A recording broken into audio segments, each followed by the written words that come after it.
একটা হচ্ছে খাদ্য, একটা হচ্ছে শিক্ষা, আর একটা হচ্ছে স্বাস্থ্য।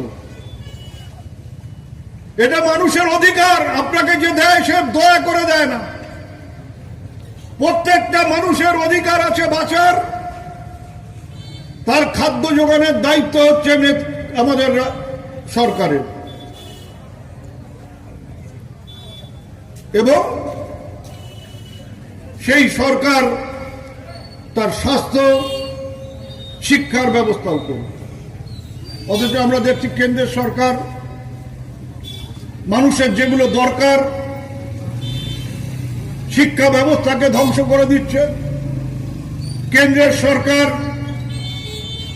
মানুষের মাথার উপর ছাদ থাকবে, প্রত্যেকটা মানুষের মাথার উপর ছাদ থাকবে, ভারতবর্ষের সংবিধানে এটা আছে।